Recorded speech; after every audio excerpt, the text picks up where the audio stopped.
ફરીવાર ધોરણ 10 વિષય વિજ્ઞાન અને ટેકનોલોજી પ્રકરણ 3 ધાતુઓ અને અધાતુઓમાં આપનું હાર્દિક સ્વાગત છે. વિદ્યાર્થી મિત્રો, આજનો આપણો આખો લેક્ચર એ પૂર્વ લેક્ચર ને અનુરૂપ છે, માટે સૌપ્રથમ પહેલા એ વિડિયો લેક્ચર જોઈ લેજો, ત્યારબાદ જ આજનો લેક્ચર જોવાનો આગ્રહ રાખજો. ડિસ્ક્રિપ્શન બોક્સની અંદર પણ આની પૂર્વનો લેક્ચર જે હતો એની લિંક મૂકી દઈશ, તેથી તમે એને સરળતાથી નિહાળી શકો. વિદ્યાર્થી મિત્રો, આજે આપણે ધાતુની સક્રિયતા શ્રેણીને આધારે ઓછી સક્રિય ધાતુ, મધ્યમ સક્રિય ધાતુ અને ઉચ્ચ સક્રિય ધાતુનું નિષ્કર્ષણ કરવાનું છે. યાને કે આજે આપણને લેક્ચરને અંતે જે તે જોઈતી ધાતુ છે એ ખનિજમાંથી અથવા તેની કાચી ધાતુમાંથી મળી જવી જોઈએ. તો વિદ્યાર્થી મિત્રો, આજનો લેક્ચર શરૂ કરી દઈએ. પરંતુ એ પહેલા છે એ ઘણી વખત આ તમને પેપરની અંદર વ્યાખ્યા જોવા મળી શકે છે, એનો આપણે અભ્યાસ કરવાનો છે. તો કે છે અયસ્કોની સમૃદ્ધિ, બરોબર છે. ટાઇટલ ઈ છે, પણ અહીંયા આની સાથે આપણે કાંઈ નિસ્બત નથી. આની અંદર છે વિદ્યાર્થી મિત્રો, એ પહેલા એક વ્યાખ્યા આપી છે ગેંગની. તો આ ગેંગ એ શું છે, ચાલો એ જોઈએ. તો કે છે પૃથ્વીના પોપડામાંથી ખોદી કાઢેલી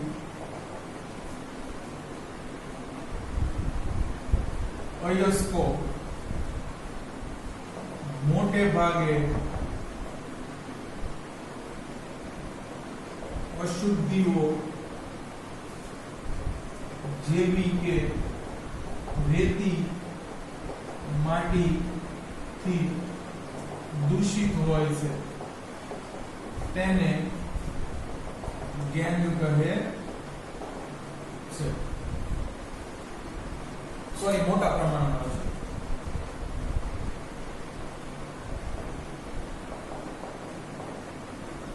તો વિદ્યાર્થી મિત્રો શું કહે છે કે જ્યારે તમને છે એ પૃથ્વીના પોપડામાં ક્યાંક ખનિજ બતાય છે અને એને તમે બહાર કાઢો છો, તો માત્ર એ ખનિજ નથી હોતી, ખનિજ સાથે છે રેતી અને માટી પણ છે અંદર પુષ્કળ પ્રમાણમાં ભરેલી હોય છે. તો આ રેતી પ્લસ ખનિજ અને માટી જે એની સાથે ચીપકેલી છે, ચોંટેલી છે, એનું મિશ્રણ છે એ ગેંગ કહેવાય છે. જેમાં રેતી કે માટી આપણી માટે નકામી છે, એટલે પહેલા એને દૂર કરવાનું છે. હમણાં પદ્ધતિ એના વિશે વાત કરશે આમાં. તો વિદ્યાર્થી મિત્રો, આવું શા માટે બનતું હોય છે? તો તમે જાણો છો કે પૃથ્વી છે એક સમયે આખો ધગધગતો આગનો ગોળો હતો, ત્યારે અંદર રહેલી બધી ખનીજો પણ પીગળેલ અવસ્થામાં હતી. ધીરે ધીરે આ ખનીજો છે વિદ્યાર્થી મિત્રો એ પ્રવાહીમાંથી ઘન સ્વરૂપે નિર્મિત થઈ, પણ એની સાથે છે રેતી માટીના કણો પણ છે એની સાથે ચોંટી ગયા.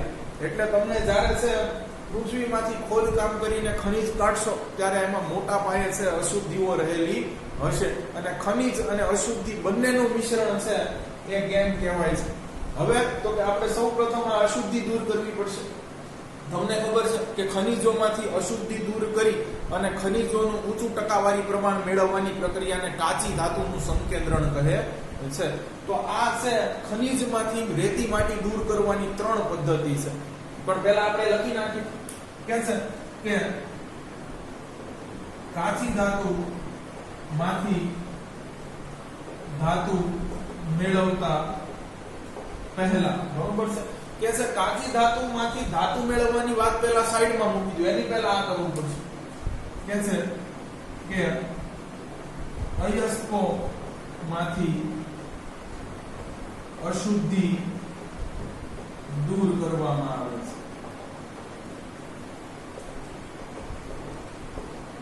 પહેલા કાચી ધાતુ છે એમાંથી મુખ્ય ધાતુ છે મેળવવાની વાત જવા દો, એની પહેલા આપણે છે આ અશુદ્ધિ દૂર કરી નાખવી જોઈએ, કારણ કે એ આપણી માટે સાવ નકામી છે. તો વિદ્યાર્થી મિત્રો, તમને ખબર છે કે કાચી ધાતુમાંથી અશુદ્ધિ દૂર કરવી એને જ કાચી ધાતુનું સંકેન્દ્રણ કહેવાય છે. આ 3 રીતે થાય છે. જૂની ચોપડીમાં 3 રીતનો ઉલ્લેખ હતો, બરોબર, પણ તમારે કાંઈ અભ્યાસમાં આવતું નથી, છતાં પણ એના નામ છે એ જણાવી દઉં છું. જ્યારે તમે અહીંયા આવશો ત્યારે એની ઉપર આપણે થોડી ઘણી ચર્ચા કરીશું. તો કે છે કાચી ધાતુનું સંકેન્દ્રણ એ નીચે પ્રમાણેની રીતો દ્વારા થાય છે. કાચી ધાતુનું સંકેન્દ્રણ એટલે તો કે કાચી ધાતુમાંથી અશુદ્ધિ દૂર કરી અને કાચી ધાતુનું ટકાવાર પ્રમાણ વધારવું તે. ચાલો જણાવી દઈએ તમને નામ. પહેલું છે ફીણ પ્લવન પદ્ધતિ. વિદ્યાર્થી મિત્રો જ્યારે અમે અભ્યાસ કરતા ત્યારે આ મોસ્ટ આઈએમપી ટેકનિક હતી, બરોબર છે, ઘણી વખત બોર્ડમાં પૂછાયેલી છે. બીજું છે ચુંબકીય અલગીકરણ અને ત્રીજું છે સેન્ટ્રીફ્યુગેશન.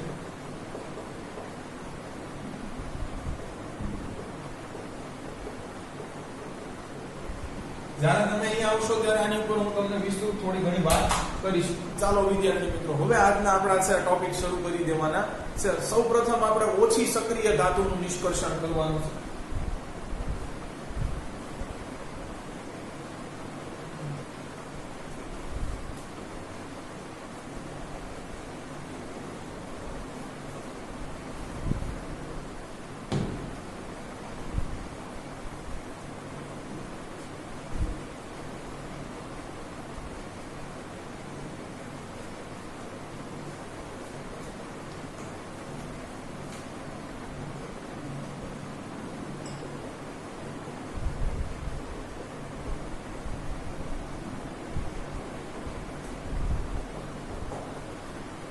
ચાલો વિદ્યાર્થી મિત્રો તમને ખબર છે કે ઓછી સક્રિય ધાતુ છે એ તમને મુક્ત સ્વરૂપે મળે એવા પણ છે એ સંભાવના છે, એવા પણ ચાન્સીસ છે. તો આપણે એ પણ લખી નાખવું જોઈએ. અન્યથા કયા સ્વરૂપમાં મળે છે એથી આપણે પરિચિત છે કે કા સલ્ફાઇડ યુક્ત સ્વરૂપમાં મળે છે, કા મુક્ત સ્વરૂપમાં મળી શકે. તો લખીએ આપણે કે ઓછી સક્રિય ધાતુ એ સંભવતઃ મુક્ત સ્વરૂપે પણ મળી શકે, કારણ કે તેની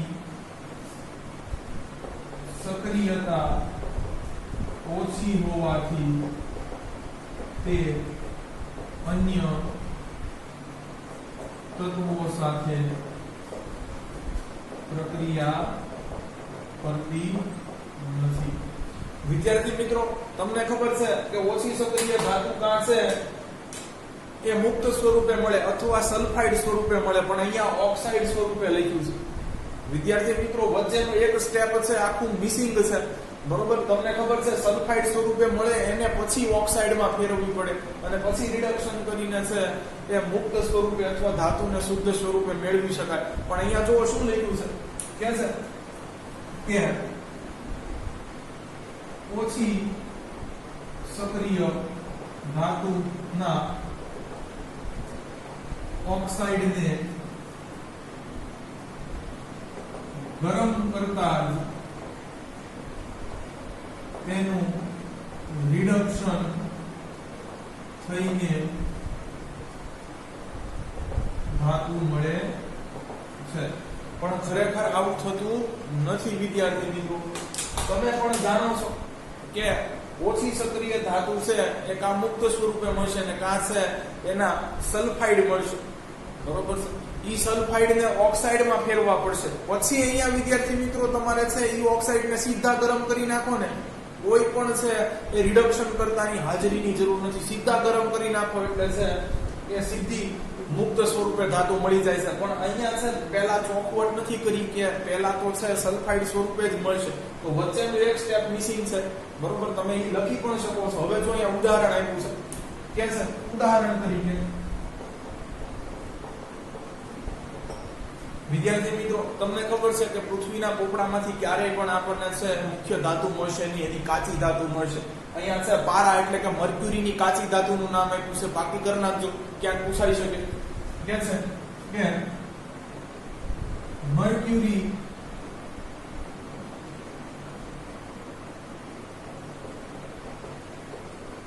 ની કાચી ધાતુ સિન્નાબાર. આ સિન્નાબાર છે એ મર્ક્યુરીની કાચી ધાતુ છે. જો વિદ્યાર્થી મિત્રો ઈ પણ સલ્ફાઇડ સ્વરૂપે છે, બરોબર છે. એટલે મેં તમને કીધું વચ્ચે એક પોઈન્ટ ટેક્સ્ટ બુક ની અંદર મિસિંગ છે. શું કહે છે ઉદાહરણ તરીકે મર્ક્યુરીની કાચી ધાતુ સિનાબારને, હવે તમને ખબર છે સલ્ફાઇડ યુક્ત કાચી ધાતુ છે એટલે ભૂંજનની પ્રક્રિયા કરવી પડશે, હવાની હાજરીમાં છે ગરમ કરવી પડશે એટલે ઓક્સાઇડના સ્વરૂપમાં આવી જશે. લખી નાખીએ મર્ક્યુરીની કાચી ધાતુ સિનાબારને હવાની હાજરીમાં સખત ગરમ કરતા મર્ક્યુરી ઓક્સાઇડ બને છે. હવે જો ઓક્સાઇડના સ્વરૂપમાં આવી. હવે વિદ્યાર્થી મિત્રો અહીંયા તમારે રિડક્શન કરતાની જરૂર નહીં પડે કારણ કે આ ઓછી સક્રિય ધાતુ છે. સહેજ ગરમ કરશો ને એટલે છે ઓક્સિજન આપને તે દૂર થઈ જશે. બરોબર છે. જો લખ્યું છે કે મર્ક્યુરી ઓક્સાઇડને ફરીથી ગરમ કરતા મર્ક્યુરી રિડક્શન થઈને મળી આવે છે. આપમેળે રિડક્શન થઈ જશે વિદ્યાર્થી મિત્રો. નહીતર આપણે કોઈ રિડક્શન કરતાની જરૂર પડતી હતી. જો મધ્યમ સક્રિય ધાતુમાં આપણે કોઈ રિડક્શન કરતાની જરૂર પડશે ત્યારે હું એની ચિંતા કરીશ. અહીંયા આપણે છે આની પ્રક્રિયા તમને જણાવી દઉં કેવી રીતે થાય છે. જો વિદ્યાર્થી મિત્રો અહીંયા કોઈ રિડક્શન કરતાની જરૂર પડતી નથી. ખાલી ઓક્સાઇડને સીધો ગરમ કરી નાખો એટલે આપમેળે છે એનું વિઘટન થઈ જાય છે અથવા રિડક્શન થઈ જાય છે.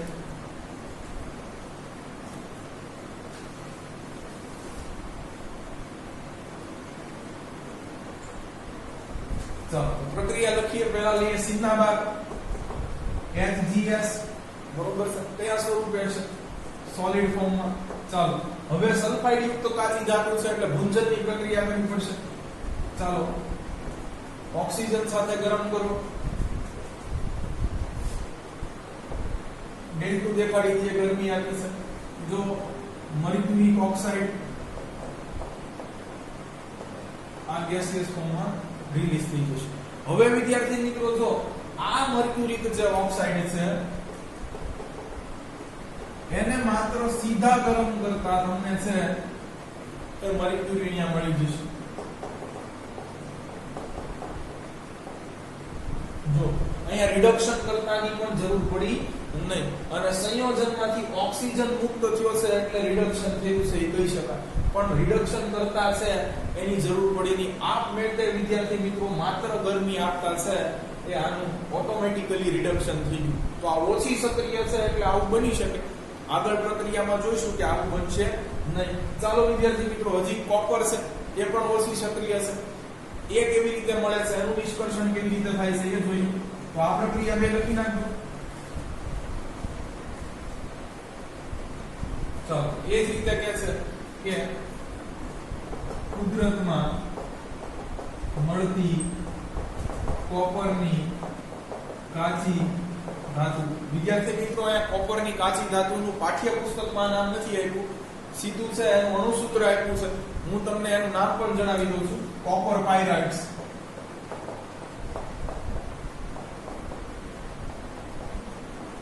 Cu2S ખાસ યાદ રાખજો. કે છે કુદરતમાંથી મળતી કોપરની કાચી ધાતુ કોપર પાયરાઇટ્સ ને હવાની હાજરીમાં ગરમ કરતા કોપર ઓક્સાઇડ મળે છે અને પછી ફરીથી ગરમ કરતા તેનું રિડક્શન થઈ કોપર મળે. ચાલો તો આ પણ રાસાયણિક પ્રક્રિયા લખી નાખીએ. વિદ્યાર્થી મિત્રો અહીંયા રાસાયણિક પ્રક્રિયા છે એ યાદ રાખી લેશો તો વધુ સારું રહેશે. બરોબર છે. કારણ કે સેમ પેટર્ન આવે છે. જો 2 3 2 2 બરોબર છે. ચાલો અહીંયા લીધો ઓક્સિજન, કયો ગરમ. તમને ખબર જ હશે શું થશે વિદ્યાર્થી મિત્રો? Cu2O અને 2SO. Solid gaseous solid gases. ચાલો હવે તો કે આને પાછું ગરમ કરવાનું છે, પણ વિદ્યાર્થી મિત્રો આને NaNaR કોપર પાયરાઇડ સાથે જ પાછું ગરમ કરવાનું છે. જો Cu2O બે લીધા એકમ, બરોબર. ચાલો ફરી પાછું છે એને કોપર પાયરાઇડ સાથે જ ગરમ કરવાનું છે. ચાલો કેટલા કોપર છે? 4 ને 2 6 કોપર મળશે અને SO2 ગેસીયસ ફોર્મમાં રિલીઝ થશે. વધુ વિદ્યાર્થી મિત્રો આવી રીતે છે અહીંયા એની સાથે પ્રક્રિયા કોપર પાયરાઇડ ની કાચી ધાતુની છે એની સાથે જ કોપર ઓક્સાઇડ ની પ્રક્રિયા કરાવી અને જો આ ઓક્સિજન દૂર કરવામાં આવ્યો છે. એટલે અહીંયા પણ આપણે આમ જોઈએ તો કોઈ પણ રિડક્શન કરતાનો ઉપયોગ કર્યો નથી. ચાલો તો અહીંયા છે ઓછી સક્રિય ધાતુનું નિષ્કર્ષણ છે એ પૂરું થાય છે. હવે જોઈએ આપણે વિદ્યાર્થી મિત્રો મધ્યમ સક્રિય ધાતુનું નિષ્કર્ષણ.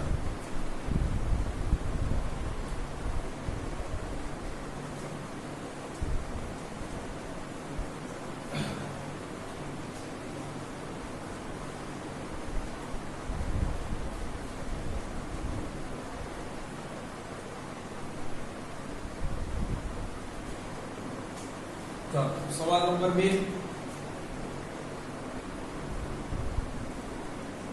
ઓછીની બદલે વિદ્યાર્થી મિત્રો મધ્યમ. ચાલો તો મધ્યમ સક્રિય ધાતુ છે તમને ખબર જ છે એના કયા સ્વરૂપમાં મળી આવે છે? કા ઓક્સાઇડ, કા સલ્ફાઇડ અને કા કાર્બોનેટ. ઓક્સાઇડ ની વાત નહીં કરીએ કારણ કે કાર્બોનેટ અને સલ્ફાઇડ માંથી પાછા એમાં ફેરવવાના જ છે. તો લખીએ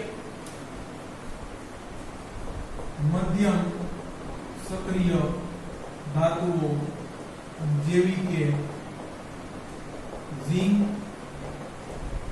આયરન અને લેડ કે મુખ્યત્વે તેમના સલ્ફાઇડ કે કાર્બોનેટના સ્વરૂપમાં મળી આવે છે.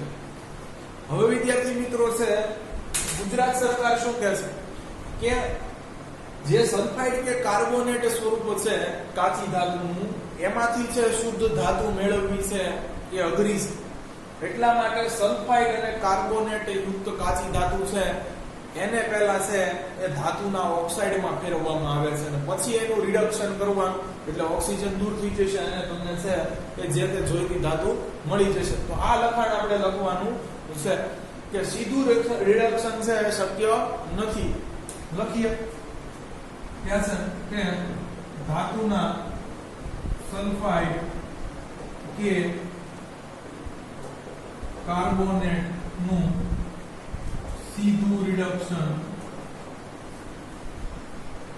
શક્ય નથી. એટલે પેલા ધાતુના કાર્બોનેટ અને સલ્ફાઇડ ને કેમાં ફેરવવાના? ઓક્સાઇડમાં. કેવી રીતે? તો કે ભુંજન અને કેલ્સિનેશન બે માંથી એક પ્રક્રિયાનો ઉપયોગ કરી. તેથી ધાતુના સલ્ફાઇડ કે કાર્બોનેટ ને પહેલા ધાતુના ઓક્સાઇડ માં ફેરવવામાં આવે છે. ત્યારબાદ રિડક્શન ની પ્રક્રિયા દ્વારા ધાતુ મેળવાય છે. તો શું કહેશે કે ધાતુના સલ્ફાઇડ કે કાર્બોનેટ છે એમાંથી સીધા છે કે સલ્ફાઇડ અને કાર્બોનેટ દૂર થઈ જાય, એનું રિડક્શન થઈ જાય, સીધી ધાતુ મળે એવું તો કઈ બનશે નહીં. એટલા માટે સૌપ્રથમ શું કરવું પડશે કે ધાતુના સલ્ફાઇડ કે કાર્બોનેટ છે એને ઓક્સાઇડમાં ફેરવવા પડશે, બરોબર? અને પછી છે એમાંથી તમને ધાતુ મળશે. તો જો વિદ્યાર્થી મિત્રો આવા કાન પકડવાની વાત છે કે છે ધાતુના સલ્ફાઇડ કે કાર્બોનેટ એમાંથી તમને સીધી ધાતુ મળે નહીં, તો શું કરવું પડે? તો કે છે ઓક્સાઇડ બનાવવું. ધાતુના અને પછી તમને છે એ ધાતુ મળે. હવે તો કે સલ્ફાઇડના કાર્બોનેટ ધાતુના સલ્ફાઇડ કે કાર્બોનેટ છે એને ધાતુના ઓક્સાઇડમાં ફેરવવા હોય તો કઈ પ્રક્રિયા છે? તો કે કેલ્સિનેશન કરો અથવા ભુંજન કરો. બરોબર. પછી તો કે ધાતુના ઓક્સાઇડમાંથી ધાતુ મેળવવી હોય તો કઈ પ્રક્રિયા છે? તો કે કરો રિડક્શન. બરોબર. તો આવી રીતે હવે આ રસ્તે આપણે આગળ જવાનું છે. આમ સીધું નહીં થાય એમ કે છે. બરોબર છે. ચાલો, આઈ હોપ તમે સમજી ગયા છો. તો આગળ જોઈએ હવે શું કરવાનું છે.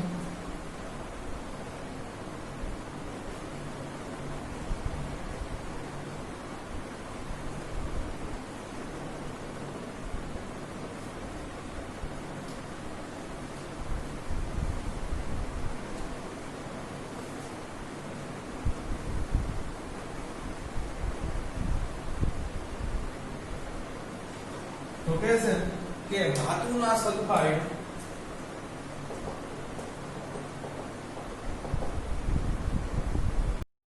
અને ધાતુના કાર્બોનેટને ધાતુના ઓક્સાઇડમાં ફેરવવા અનુક્રમે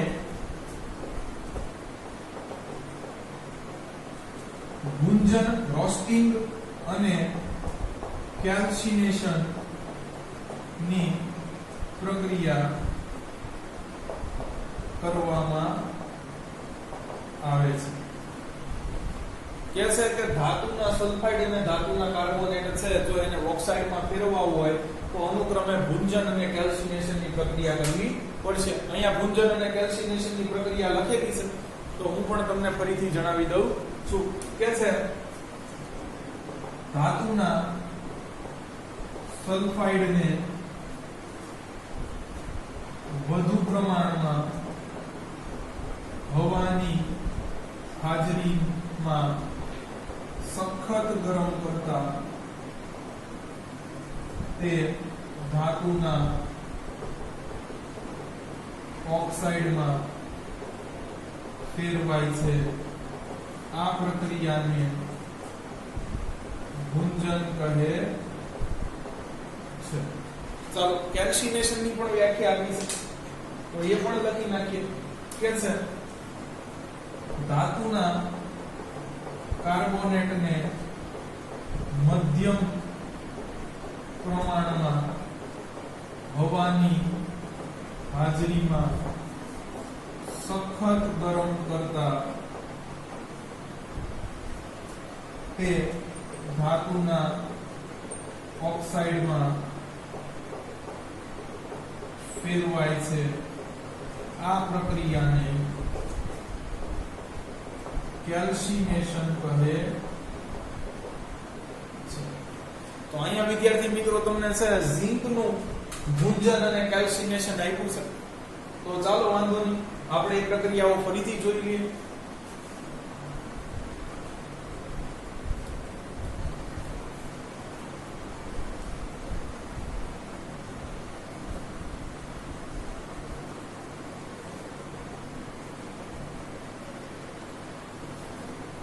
તો વિદ્યાર્થી મિત્રો અહીંયા પહેલા આપણે લીધું છે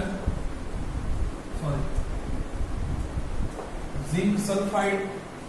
જો કાચી ધાતુના સલ્ફાઇડ લીધા છે, ઘન સ્વરૂપે ઓક્સિજન લેવો પડશે, હવાની હાજરીમાં ગરમ કરવાનું છે સખત. શું થશે? ઝિંક ઓક્સાઇડ SO2 2 જો સેમ પેટર્ન છે. હવે તો કે ઝિંક છે એના કાર્બોનેટ લઈએ.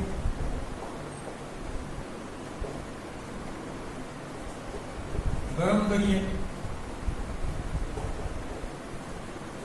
સખત ગરમ કરતા ઝિંક ઓક્સાઇડ મળશે અને CO2 ગેસિયસ ફોર્મમાં રિલીઝ થઈ જશે. તો આ બે પ્રક્રિયા છે આપેલી છે. અહીંયા લખ્યું છે ભુંજન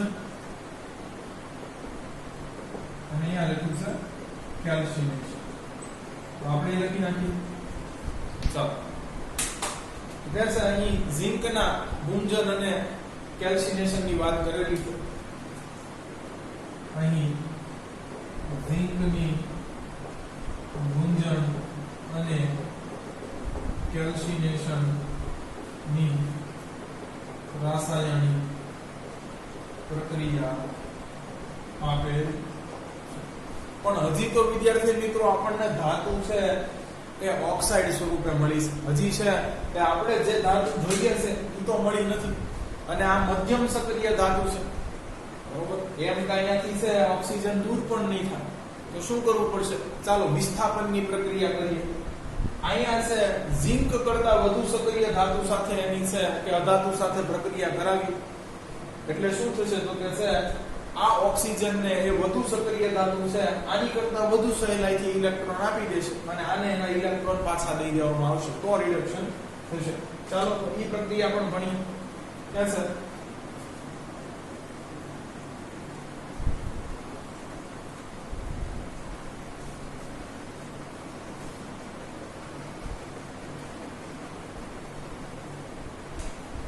અહીં મળતા ઝિંક ઓક્સાઇડનું કાર્બન જેવા રિડક્શન કરતા સાથે પ્રક્રિયા કરતા વિસ્થાપનની પ્રક્રિયાથી ઝિંક મળે. ચાલો તો લ્યો ઝિંક ઓક્સાઇડ સોલિડ ફોર્મમાં, કાર્બન સોલિડ ફોર્મમાં, ઝિંક મળશે અને કાર્બન મોનોક્સાઇડ મળશે, પણ ગરમ કરવું પડશે, બરોબર છે. સાથે ગરમ કરતા તો પ્રક્રિયા કરતાની બદલે આપણે અંદર જ લખી દઈએ, બરોબર છે. પણ વિદ્યાર્થી મિત્રો માત્ર છે એ કાર્બનના ઉપયોગથી જ આવું તમે કરી શકો એવું નથી. ક્યાં છે આની કરતા તમારે પાવરફુલ રિડક્શન કરતા વાપરવા હોય તો ઈ પણ આપણી પાસે ઉપલબ્ધ છે. હવે વિદ્યાર્થી મિત્રો છે આ બે પ્રક્રિયાઓ જે કહું છું એ ખૂબ મહત્વની થઈ જાય છે. ક્યાં છે આ કાર્બન સિવાય તમારી પાસે કયા કયા ઓપ્શન છે? બરોબર છે. તો ક્યાં છે?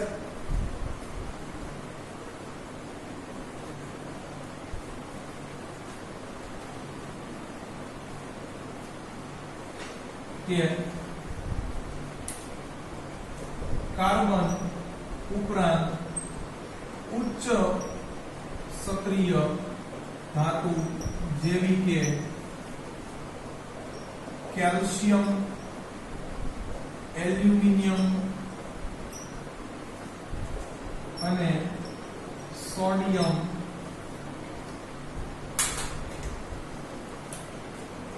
ના ઉપયોગથી પણ વિસ્થાપનની પ્રક્રિયા દ્વારા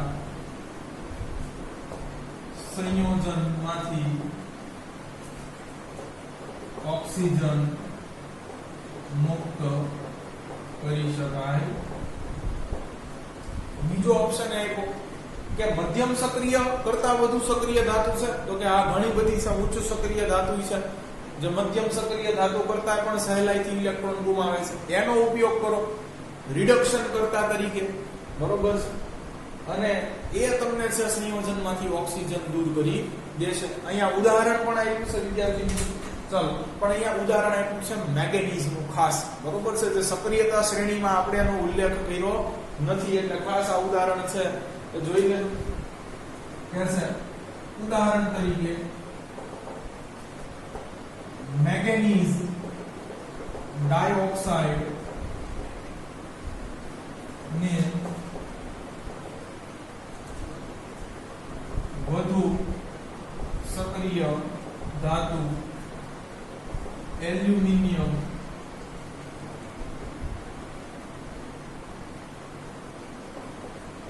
ના પાવડર સાથે ગરમ કરતા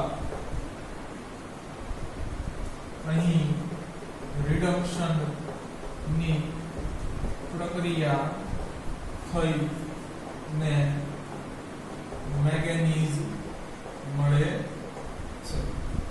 ચાલો તો લઈએ મેંગેનીઝ ડાયોક્સાઇડ પહેલા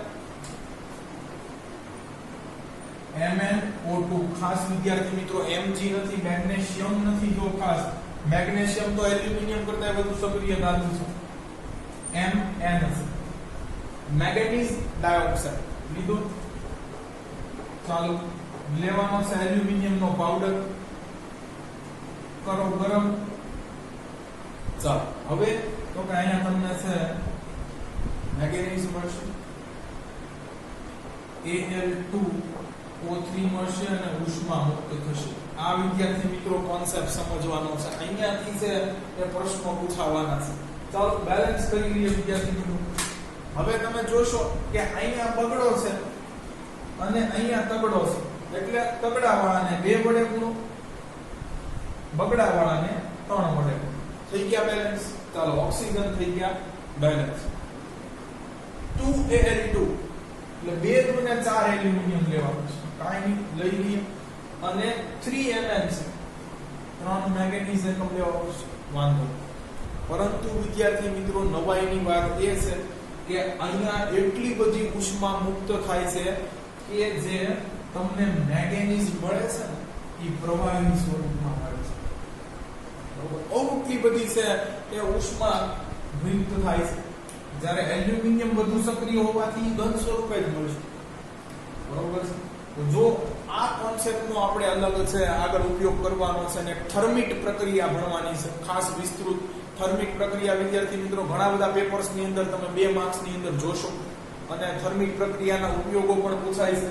તો આપણે આ છે કોન્સેપ્ટનો ઉપયોગ કરવાનો છે કે જ્યારે તમે છે મધ્યમ સક્રિય ધાતુ છે એમાંથી ઓક્સિજનને દૂર કરવા વધુ સક્રિય ધાતુ લ્યો છો, એની સાથે એને ગરમ કરો છો, ત્યારે આ એક ઉષ્માક્ષેપક રાસાયણિક પ્રક્રિયાનું સ્વરૂપ ધારણ કરી લે છે અને પુષ્કળ પ્રમાણમાં ઉષ્મા મુક્ત થાય છે. એટલી બધી કે તમારી ધાતુ છે ને મુક્ત સ્વરૂપે પ્રવાહી સ્વરૂપમાં તમને મળે છે.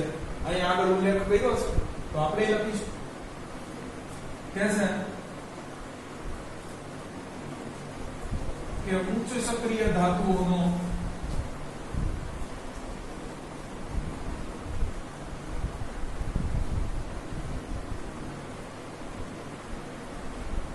તો વિદ્યાર્થી મિત્રો અહીંયા પછી હું હેડિંગ આપી દઈશ થર્મિટ પ્રક્રિયાનું. પહેલા આપણે જોઈએ કે શું થાય છે. કે છે ઉચ્ચ સક્રિય ધાતુઓનું રિડક્શન કરતા તરીકે ના ઉપયોગની રાસાયણિક પ્રક્રિયા ખૂબ જ ઉષ્માક્ષેપક હોય છે. તમે શું કર્યું તો કે છે મધ્યમ સક્રિય ધાતુ છે એમાં જે ઓક્સિજન રહેલો હતો એનું રિડક્શન કરવા માટે, ત્યાંથી એને કાઢી મૂકવા માટે ઉચ્ચ સક્રિય ધાતુનો ઉપયોગ કર્યો. પણ આ રાસાયણિક પ્રક્રિયા ખૂબ જ ઉષ્માક્ષેપક હોય છે, એટલે જે રાસાયણિક પ્રક્રિયાને અંતે ઉષ્મા મુક્ત થાય એવી પ્રક્રિયાને ઉષ્માક્ષેપક કહેવાય છે. કે છે કે અહીં એટલી બધે ઉષ્મા મુક્ત થાય છે કે મળતી ધાતુ પ્રવાહી સ્વરૂપે હોય છે. તમને હંમેશા ધાતુ છે એ પ્રવાહી સ્વરૂપે મળશે. હવે આ થર્મિક પ્રક્રિયાનું છે આગળનું લખાણ પણ તમે કહી શકો, કારણ કે થર્મિક પ્રક્રિયા 2 માર્કમાં પૂછાય છે. ખાલી સીધી પ્રક્રિયા લખીને બેસી જાય તો ચાલે નહીં. હવે પાછું છે વિદ્યાર્થી મિત્રો એકાદ ઉદાહરણ લખીએ કે પાછી આપણને છે જે ધાતુ મળવાની છે એ લિક્વિડ ફોર્મમાં મળશે. બરોબર છે. લખીએ દાખલા તરીકે કે છે ઉદાહરણ તરીકે લોખંડની કાચી ધાતુ ની એલ્યુમિનિયમ સાથે પ્રક્રિયા કરતા અહીં મુક્ત થતું લોખંડ પ્રવાહી સ્વરૂપે મળે છે.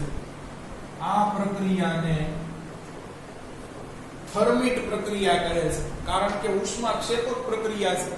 જો તમને છે એ છેલ્લે થર્મલ એનર્જી મળે છે, એટલે આ પ્રક્રિયાને છે એ ખાસ થર્મિટ પ્રક્રિયા એટલે શું એમ જ પૂછાશે. થર્મિક પ્રક્રિયા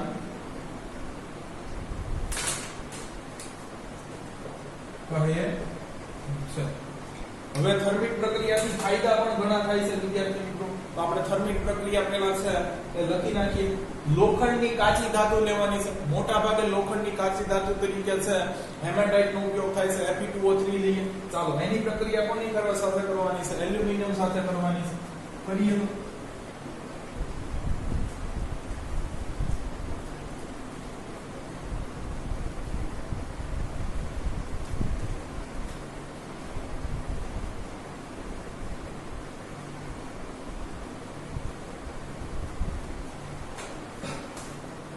ચાલો વિદ્યાર્થી મિત્રો, લોખંડની કાચી ધાતુ Fe2O3 હેમેટાઇટ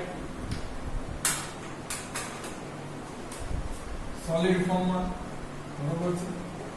પછી તો કે એલ્યુમિનિયમ લેવાની છે. ચાલો એ લીધી, ગરમ કરવાની છે. ચાલો અહીંયા તમને મળશે લોખંડ કયા સ્વરૂપે? પ્રવાહી સ્વરૂપ, અને Al2O3 મળશે સોલિડ ફોર્મમાં, ઉષ્મા મુક્ત થશે ભરપૂર. ચાલો બેલેન્સ કરીએ. સામે Fe છે 2, અહીંયા દેખાય છે 1, કરો બગડો.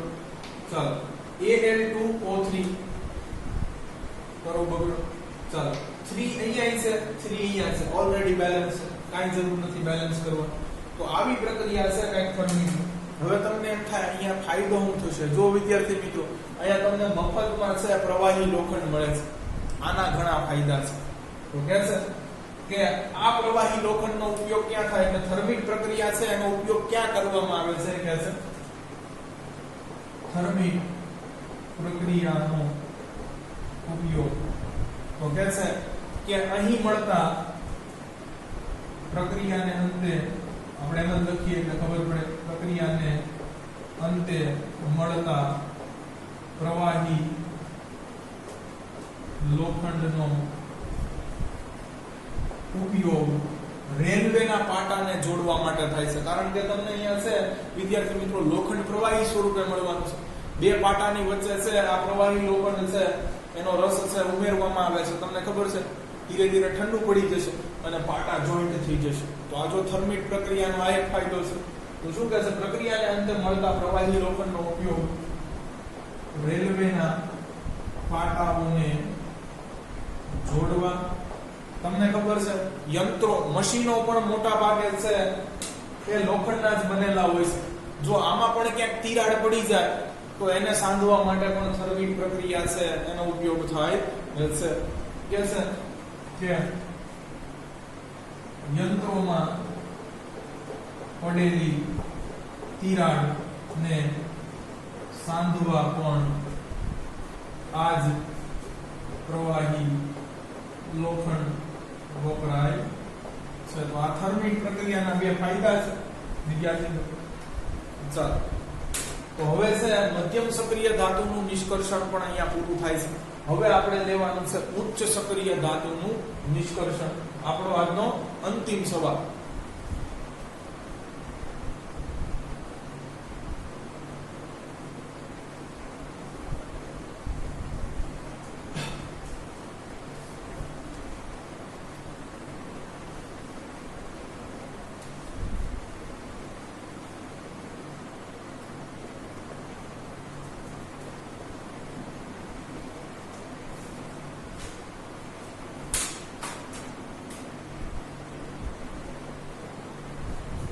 ઉચ્ચ સક્રિય ધાતુનું નિષ્કર્ષણ ક્યાં છે?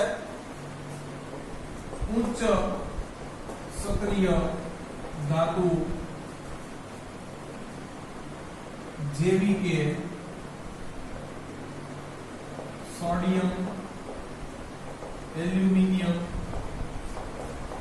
કેલ્શિયમ નું રિડક્શન કાર્બન વડે શક્ય નથી. જો પહેલી જ ના પડતી હતી કે અહીંયા તમે કાર્બન લઈને હાઈલા આવતા નહીં. બરોબર, આ બધું વધારાનું લખાણ છે. વિદ્યાર્થી મિત્રો તમે જાણો છો કે ઉચ્ચ સક્રિય ધાતુ છે એની સક્રિયતા ખૂબ વધારે છે, એટલે અહીંયા કાર્બન કાંઈ ઓક્સિજનને છોડાવી શકે નહીં. આ માથા ભારે છે, એમ કાંઈ ઓક્સિજનને જવા દેશે નહીં. પણ અહીંયા છે કાર્બન કેમ નહીં ચાલે એ કીધું છે. કે છે કે ઉચ્ચ સક્રિય ધાતુના સંયોજન સ્વરૂપે રહેલા ઓક્સિજન નું રિડક્શન કાર્બન વડે શક્ય નથી. બરોબર છે, કારણ કે ઉચ્ચ સક્રિય ધાતુ વધુ ક્રિયાશીલ હોવાથી તે ઓક્સિજનને છૂટો કરશે નહીં. બરોબર છે, કારણ કે ઉચ્ચ સક્રિય ધાતુ વધુ ક્રિયાશીલ હોવાથી રિડક્શન થશે નહીં. એટલે આપણને પહેલા જ ના પાડી દીધું કે ભાઈ આવું હોય Na2O હોય Al2O3 હોય તો તમે અહીંયા કાર્બન લઈને હાઈલા આવો. બરોબર છે, તો કાંઈ આ ઓક્સિજન તમે છોડાવી શકો નહીં, કારણ કે આ બધું ક્રિયાશીલ છે. આ ખૂબ સરળતાથી ઓક્સિજનને ઇલેક્ટ્રોન આપીને બેઠો છે. એટલી સરળતાથી પાછો કાર્બન ભલે કિંગ ઓફ કેમિસ્ટ્રી હોય પણ આપી શકશે નહીં. એટલે અહીંયા તમે આમ કાર્બન લઈને દોડ્યા આવશો તો પ્રક્રિયા થશે નહીં. ચોખ્ખી ના પડતી. તો હવે કરવું શું? કાંઈ નહીં વિદ્યાર્થી મિત્રો, આને ઓગાળો.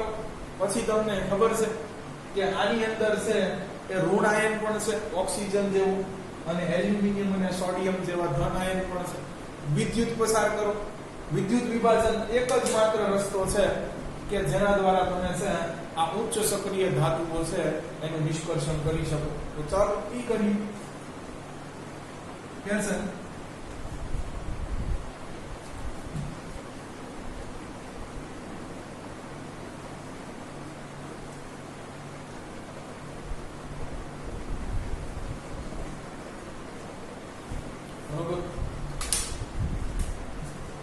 તેથી ઉચ્ચ સક્રિય ધાતુના નિષ્કર્ષણ માટે વિદ્યુત વિભાજન નો ની પ્રક્રિયાનો ઉપયોગ કરાય છે. બરોબર છે કે છે વિદ્યુત વિભાજનની પ્રક્રિયાની મદદથી જ તમે અહીંયા છે એ ધાતુ મેળવી શકશો. એ રાસાયણિક પ્રક્રિયાઓ પણ આપી છે, તો આપણે લખી નાખીએ. કે છે ઉદાહરણ તરીકે કે છે કે સોડિયમ ક્લોરાઇડ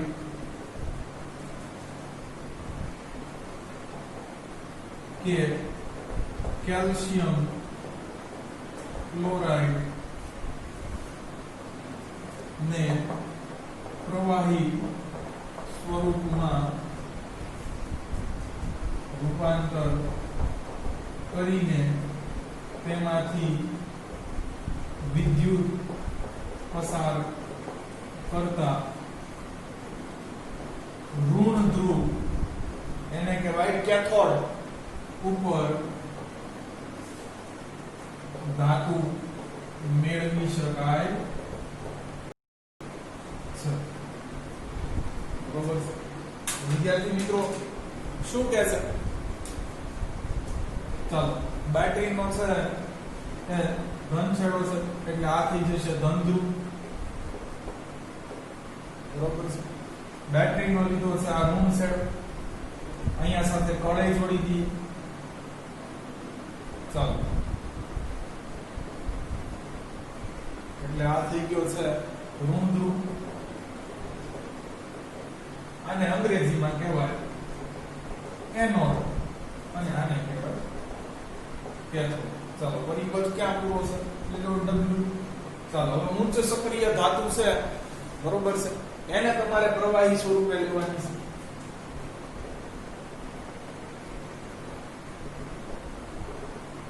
ચાલો કળ, બેટરી, ઉચ્ચ સક્રિય ધાતુ, પ્રવાહી સ્વરૂપ. હવે વિદ્યાર્થી મિત્રો શું થશે કે તમને ખબર છે કે આની અંદર ધન આયની હશે અને ઋણ આયની હશે આ દ્રાવણની અંદર. તો ધન બધા ક્યાં જશે? બરોબર છે, આની ઉપર ભેગા થશે. એટલે અહીંયા તમને છે કે ધન ધ્રુવ મળી જશે. ઋણ બધા ક્યાં ચાલ્યા જશે? તો કે ઋણ આયનો ધન ધ્રુવ ઉપર જાય અને ધન આયનો ઋણ ધ્રુવ ઉપર. અહીંયા બધા તમને ઋણ મળી જશે. જો આ તમને જે સળિયો મળ્યો ઈ તમારી છે એ ધાતુ અંતતઃ તમને મળી ગઈ. તો આપણે હવે લખી નાખીએ કે ધન ધ્રુવ ઉપર બરોબર કેવી રાસાયણિક પ્રક્રિયા થશે? તો કે પહેલા છે અહીંયા ક્લોરાઇડ નું ઉદાહરણ આપ્યું છે એટલે ક્લોરીન જશે દોડતો દોડતો. ચાલો શું કરવામાં આવશે?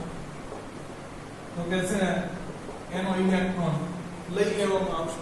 પણ તમને ખબર છે ક્લોરીન કાંઈ છે એકલ સ્વરૂપે હોતો નથી, એકલ પરમાણુ સ્વરૂપે કાંઈ નહીં, બે લઈ. ચાલો આવું થશે. એટલે ધન ધ્રુવ ઉપર આવી રીતે તમને છે એ ક્લોરીન વાયુ મળી જશે. ચાલો બરોબર, ધન ધ્રુવ ઉપર ઋણ આયન મળી ગયો. ચાલો હવે તો કે છે ઋણ ધ્રુવ ઉપર વાત કરીએ. ઋણ ધ્રુવ ઉપર કોણ જાય? તો કે ધન આયન જાય. ચાલો મોકલો Na+, બરોબર છે. ચાલો પણ આયા એને જે ઇલેક્ટ્રોન ગુમાવ્યો હતો એને પાછો દઈ દેવામાં આવે, બરોબર છે. એટલે અંતતઃ તમને મળી જશે તો સોડિયમ, બરોબર છે. કારણ કે તમને ખબર છે વિદ્યુત પ્રવાહ પસાર કરે છે એટલે હવે આના કાંઈ ઇલેક્ટ્રોનની જરૂર નથી, એને કે તારો ઇલેક્ટ્રોન પાછો જોઈ લો, મળી ગયું તમને સોડિયમ. તો વિદ્યાર્થી મિત્રો આવી પ્રક્રિયા થતી હોય છે. ખાસ કરીને છે વિદ્યુત વિભાજનની પ્રક્રિયા 10મા ધોરણની જૂની ટેક્સ્ટબુકમાં એલ્યુમિનિયમ માટે હતી કે જ્યાં તમારે બેયર અને હોલ હેરાવ બે પદ્ધતિ ભણવી પડતી હતી. તો આપણે અહીંયા એ લખી નાખીએ કે એલ્યુમિનિયમનું વિદ્યુત વિભાજન પણ છે એ આ જ રીતે થાય છે.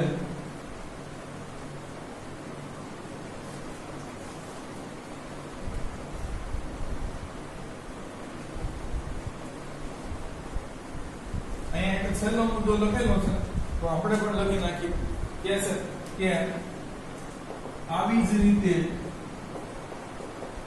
એલ્યુમિનિયમ ની કાચી ધાતુનું વિદ્યુત વિભાજન